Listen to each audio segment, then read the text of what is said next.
ব্যবসায় সফল হতে চান? স্বপ্ন কম বেশি আমরা সবাই দেখি, কিন্তু আপনি কি জানেন ব্যবসায় নামার আগে কি কি করণীয় ধাপ অনুসরণ করা উচিত? কারণ একটি সফল ব্যবসা দাঁড় করাতে সময়, ধৈর্য এবং সঠিক পরিকল্পনা লাগে। অনেকেই তাই প্রায়শই বিভ্রান্ত হয়ে যান। কোথা থেকে শুরু করবেন? আজ শোনাবো এমন এক যুবকের গল্প, যিনি শূন্য থেকে নিজের ব্যবসা শুরু করার জন্য প্রয়োজনীয় দিক নির্দেশনা খুঁজে পেয়েছিলেন। এক সময়ের কথা, এক ব্যস্ত শহরে 25 বছর বয়সী এক যুবক বাস করত। তার নাম জিহাদ। সে একটি অফিসে কাজ করত, যেখানে বসের তোষামত করা, সহকর্মীদের ওপর দোষ চাপিয়ে দেওয়া এবং অতিরিক্ত কাজের সময় দেওয়া ছিল খুবই সাধারণ বিষয়। সম্প্রতি জিহাদ ব্যবসা শুরু করার কথা ভাবছিল, কিন্তু সঠিক পথ খুঁজে পাচ্ছিল না। একদিন দুপুরে কফি খাওয়ার সময় তার মনে পড়ল পরিচিত জন সুজনের কথা, যিনি পাশের শহরেই থাকেন।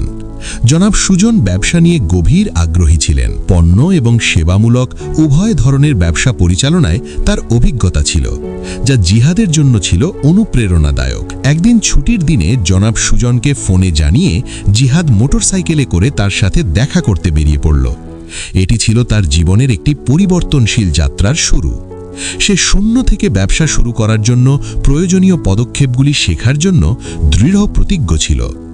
বারান্দায় কফি খেতে খেতে জিহাদ তার ব্যবসা শুরু করার ইচ্ছা প্রকাশ করল।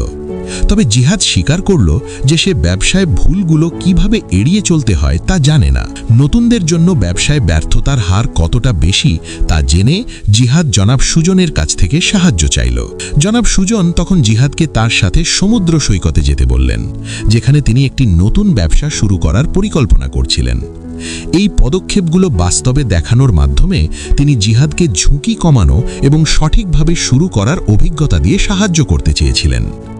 জনাব সুজন সমুদ্র তীরবর্তী কয়েকটি রেস্তোরাঁর দিকে ইঙ্গিত করে বললেন, আমি এখানে একটি রেস্তোরাঁ শুরু করার পরিকল্পনা করছি, তবে সিদ্ধান্ত নেওয়ার আগে আমি এই 5টি পদক্ষেপ বিবেচনা করেছি।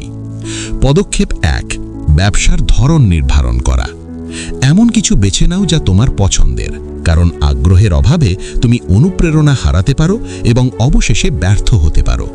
তার সহজ ব্যাখ্যায় জিহাদ সহজেই বিষয়টি বুঝতে পারল। আগ্রহ না থাকলে সেই ব্যবসায় সফল হওয়া যায় না। 2 নম্বর পদক্ষেপ, বাজার গবেষণা করা। তোমার লক্ষ্য কাস্টমার বা ক্রেতাদের সম্পর্কে গবেষণা করো। সপ্তাহের সবচেয়ে ব্যস্ত সময় কোনটি? তাই পর্যাপ্ত কর্মী এবং সম্পূর্ণ মেনু নিশ্চিত করা গুরুত্বপূর্ণ।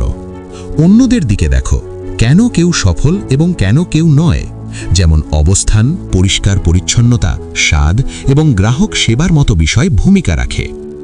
জিহাদের মনে হলো এগুলি খুবই যুক্তিযুক্ত কথা। পদক্ষেপ নাম্বার 3, শক্তি এবং দুর্বলতার তালিকা তৈরি করা। প্রথম 2টি ধাপের উপর ভিত্তি করে তোমার ব্যবসার শক্তি এবং দুর্বলতার একটি তালিকা তৈরি করো। উদাহরণস্বরূপ, আমি যে রেস্তোরাঁটি খুলতে যাচ্ছি তার অবস্থান ততটা কৌশলগত নয়। এটি পূরণ করতে আমাকে চমৎকার মেনু তৈরি করতে হবে। জিহাদ মাথা নেড়ে সম্মতি জানালো এবং তার পরিকল্পনা নিয়ে আরও আত্মবিশ্বাসী হলো। পদক্ষেপ নাম্বার 4, অতিরিক্ত চিন্তা না করে শুরু করে দাও। চিন্তা করার চেয়ে কাজ করা ভালো। অতিরিক্ত পরিকল্পনা করে সময় নষ্ট না করে যত তাড়াতাড়ি সম্ভব শুরু করে দাও। ব্যবসা শুরু করার জন্য তোমার সব সমস্যার সমাধান হওয়া জরুরি নয়, শুধু শুরু করা জরুরি। 5 নম্বর পদক্ষেপ বললেন, মূল্যায়ন এবং উন্নতি। তোমার ব্যবসার সামগ্রিক দিক এবং কর্মক্ষমতা মূল্যায়ন করা খুবই গুরুত্বপূর্ণ। দুর্বলতাগুলি ঠিক করো এবং ধীরে ধীরে শক্তিগুলি উন্নত করো। যদি তোমাকে গাইড করার কেউ না থাকে, তবে অনলাইনে পরামর্শ খুঁজুন।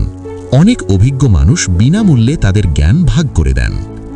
একজন নবীন হিসেবে জিহাদ বুঝতে পারল এই 5টি পদক্ষেপ তাকে ঝুঁকি কমানো এবং অপ্রয়োজনীয় ব্যর্থতা এড়িয়ে চলতে সাহায্য করবে। অনুপ্রাণিত এবং উদ্দীপ্ত হয়ে সে এই পদক্ষেপগুলি প্রয়োগ করার এবং আত্মবিশ্বাসের সাথে তার ব্যবসার যাত্রা শুরু করার শপথ নিল। যদি এই ভিডিওটি আপনাকে সাহায্য করে থাকে, তবে সাবস্ক্রাইব করতে এবং একটি লাইক দিতে ভুলবেন না। গল্পটি দেখার জন্য ধন্যবাদ এবং পরবর্তী গল্পে আবার দেখা হবে।